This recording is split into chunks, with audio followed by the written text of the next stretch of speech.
цяло май имаме проблем с камерата, не спира да пада.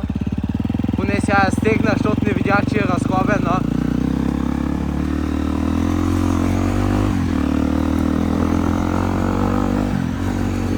Много дет бабуни. И не е от най-хубавите поставки за камера, ама какво да направя? От тему толкова.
Това е Husqvarna FE350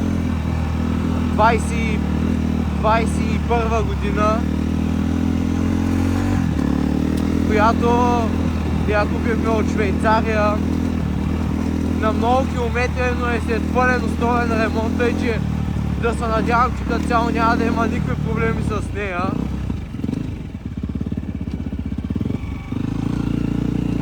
Понеже мотора е много хубав и като цяло не е рязък, но не е от тея най-резките, понеже е ендуро и нека да има много големи проблеми.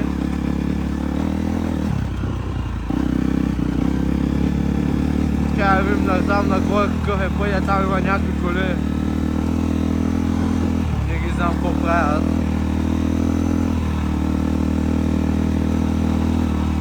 Ау!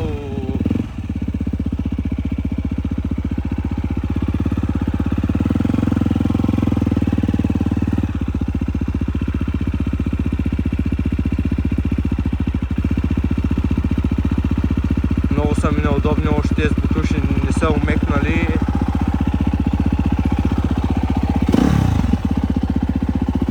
Това е мотора, Husqvarnичката.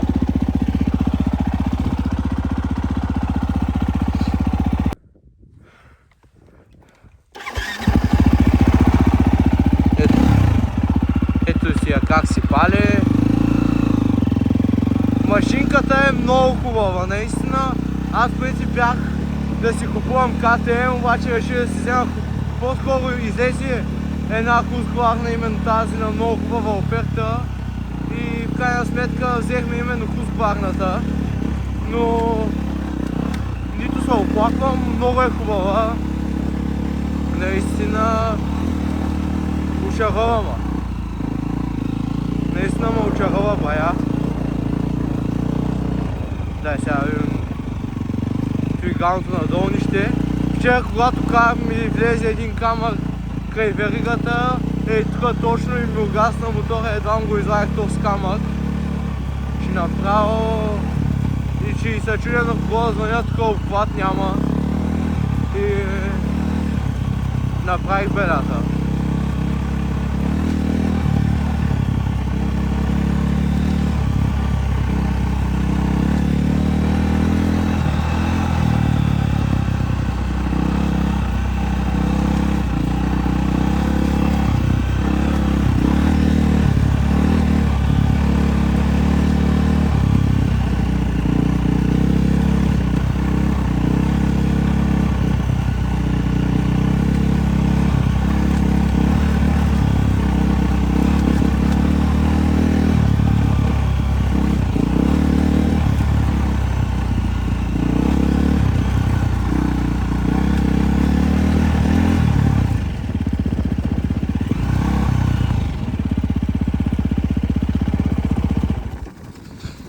Няма смисъл, то вече сме на голямо надолнище.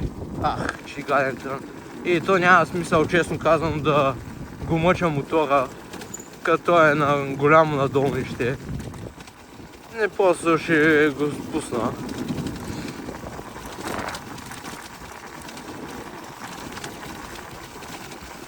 Иначе моторът е много хубав, много красив. Надявам се да не ми прави никакви проблеми в идните години, понеже наистина е много хубав.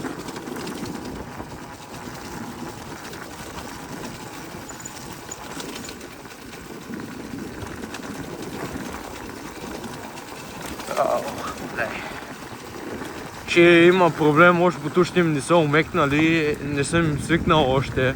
Твърди са като кокъл.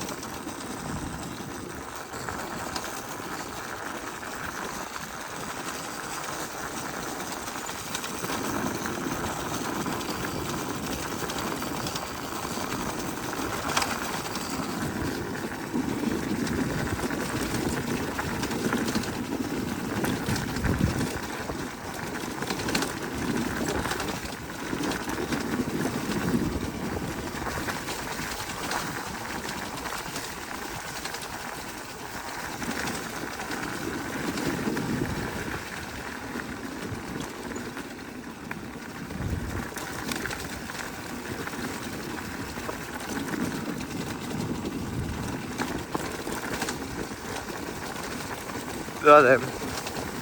Тук минавам по един черен път, още не съм махнал мотора, още седи в нас, трябва да го изместя в долния гараж. Поне там има много повече място. Дойде гадна част.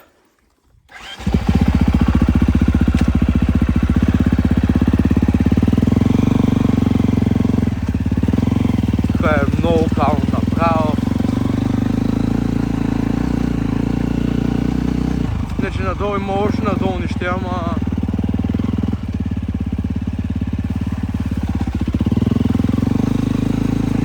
Тук дето е по-големия мерак да мине. И от тук надолу, от тая чешма направо тук потече една рекичка и няма браш тук цялото място го каля. Направо станало е много кално от последния път, когато идвах, което беше преди няколко дена, ама има си разликата, бая го е окалял.